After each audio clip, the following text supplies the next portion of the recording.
Hey everyone, welcome back to the channel. Bobby Hams here with my review of the series finale of Homeland. We opened to Brody's farewell video from season 1, where he tries to explain himself for the crime he was about to commit. From her meeting with Gromov, Carrie returns to Saul's house, but he isn't home. He's met at a train station by David, who briefs him that Jalal was nowhere near the target the drone destroyed. David says President Easy doesn't care to point fingers anymore. He's given the Pakistani Prime Minister 48 hours to remove the nukes, or the US will take them out. Saul says the Prime Minister is most likely delegating launch authority as a response to the ultimatum and asks David if he can secure a face-to-face with President Easy, just the two of them. David says he'll try, and Saul tells him that Russia is going to jump into the fray. In a UN press briefing, Tasneem talks about the US airstrike in Pakistan and repeats President Easy's threats to the Pakistani Prime Minister from the night before. She says that because the US has left them no options, Pakistan will arm its tactical nuclear weapons, even though it will continue to seek a path towards peace.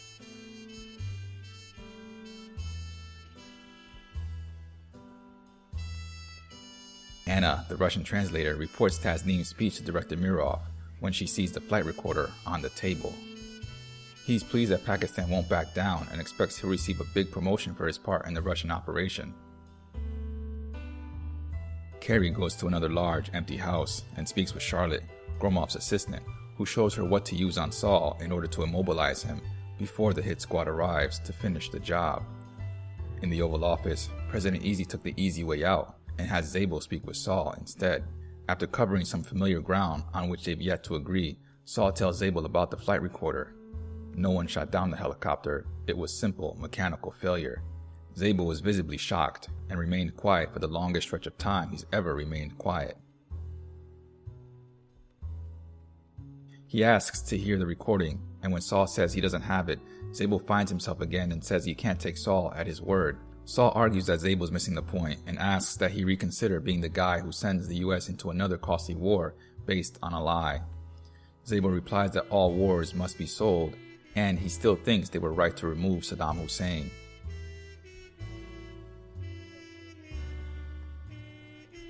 Saul gives David the rundown of the meeting and asks David to set up a breakfast for tomorrow morning with some reporters as he sees Maggie, Carrie's sister, waiting for him at his house.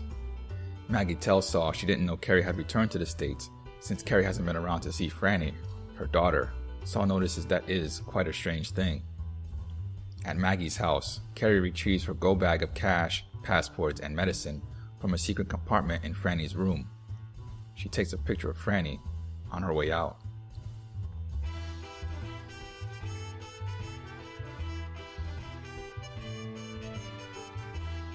That night, she makes her way to Saul's place and sits alone in her car, wrestling with what she's decided to do. The hit squad is nearby. Inside, Saul confronts her about why she hasn't checked on Franny, and Carrie lies. But Saul deduces that she came back to the States because she's working with Gromov, and he wants Carrie to say it out loud. She confesses that she made a deal with Gromov in exchange for Saul's asset in Russia, then reveals she knows everything about Anna.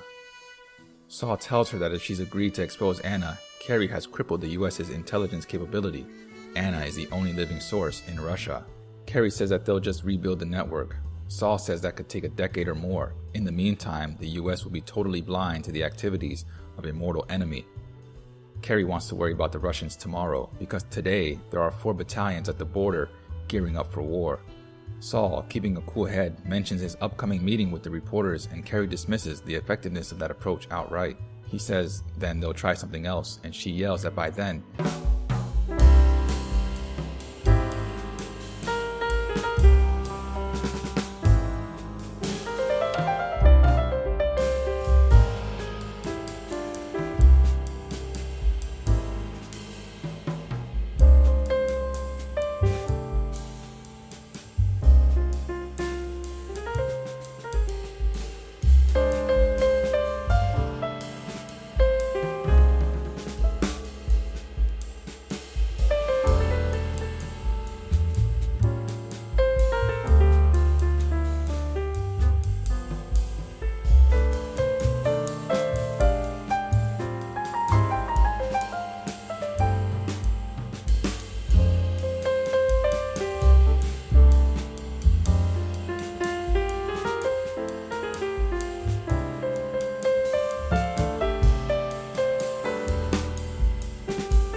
Upstairs in the press room, director Mirov takes credit for recovering the black box and plays the unedited helicopter recording. Carrie and Gromov argue about the outcome when he says he did what he had to do. It's the cost of doing business. Carrie notices that's the same thing that Saul said. Gromov says that Saul should have pulled Anna from the field the moment he knew what Carrie was up to. She passionately says that Saul didn't do so because he loved and trusted her, but that's gone now. She then supposes that Gromov's side must be very lonely after he tells her that she and Saul will survive. Carrie tries to take a breather outside as she realizes she has no one.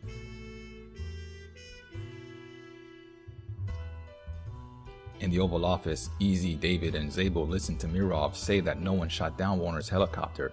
It was a tragic accident, and the US should stand down its troops as there's no more cause for war. Easy has David get General Owens and CENTCOM on the phone. Zabel looks relieved and disappointed at the same time. Back in the West Bank, Gromov tells Carrie that Anna killed herself because Saul must have managed to warn her somehow.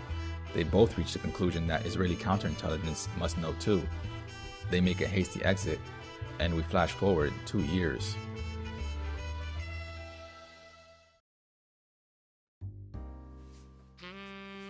It's nighttime in Moscow. There's smooth jazz in the air, and we see Carrie putting on makeup when Gromov appears at the entrance of a large, well-furnished apartment. He then places a necklace around her. They're going out to celebrate something. Carrie is about to leave when she goes to get her purse and sees Franny's picture on a desk in a room very reminiscent of her old life in the CIA.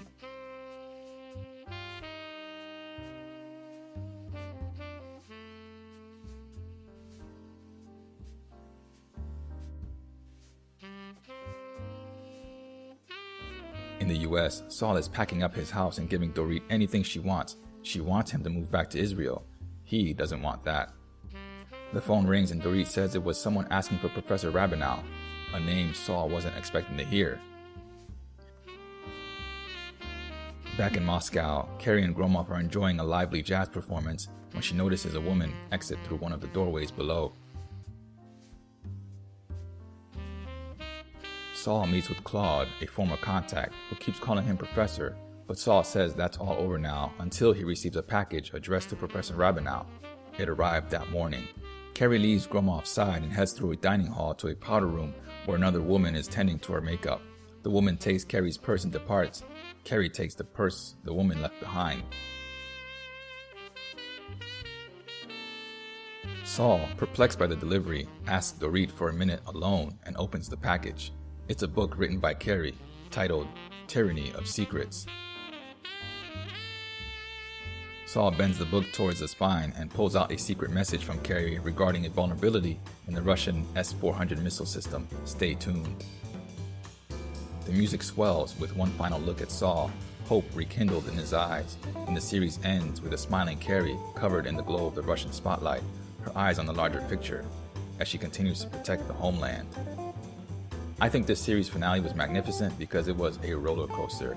I didn't think that Saul would be killed, but when Carrie drugged him and then brought the GRU to his house, my confidence dropped to about 40% sure he was going to survive. As I was watching this, I was on her side at the start. Then I called her an unfit mother for leaving Franny again. And then I saw her as an angry teen when she stormed up the stairs after Saul told her to go pack. And then I was not on her side and called her many, many bad things for the rest of the episode, up until the very moment Saul took out her book. Then I was like, okay, you still kinda suck because Saul did have a heart attack since the last time you two saw each other, which really could have been due to anything, but I blame her. Carrie taking the place of the woman she burned while living in enemy territory and passing messages to Saul in the same manner is poetic, I think.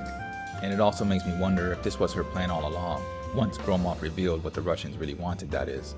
Here's what I think. Carrie knew Saul would never tell her who the asset was, or he would have done so already. And she knew of Saul's legacy protocol if he were to die, but she couldn't bring herself to kill him.